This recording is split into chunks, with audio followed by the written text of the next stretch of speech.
রবিবার মানেই কিন্তু ছুটির দিন। আর রবিবার হলেই মনটা যেমন ঘুরতে যাওয়ার ইচ্ছা হয়। আর আশেপাশে তো সব জায়গায় ঘুরে নিয়েছি। তখনই কিন্তু হাজব্যান্ড বলল নিউ টাউনে বিশ্ব বাংলা গেটের আগেই কিন্তু একটা দারুণ ঘোরার জায়গা আছে, চলো চলো দেরি না করে যাওয়া যাক। এই বলো সেই কাজ, আর দেখে তো আমি পুরোই অবাক, মনে হচ্ছে একেবারে এয়ারপোর্টে চলে এসেছি। যদিও এরোপ্লেনে আমি কোনোদিন উঠতে পারিনি, আর এর আগে যাও টিকিট হয়েছিল আমার ক্যান্সেল হয়েছিল। আজকে যখন এখানে এসেছি আমি তো উঠবই, চলো চলো তোমাদের সামনে থেকে দেখায়। কিন্তু কি বলো তো, এর ভেতরে কিন্তু ওঠা যাবে কিন্তু কোনো রকমের ভিডিও বা ফুটেজ কিন্তু নেওয়া যাবে না, সেই জন্য তার ভেতরেরটা কিন্তু তোমাদেরকে দেখাতে পারলাম না।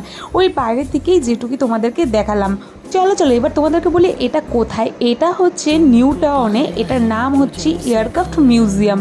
এর টিকিট মূল্য ছিল মাত্র 30 টাকা। 30 টাকা দিয়ে কিন্তু আমরা এখানে প্রবেশ করেছি।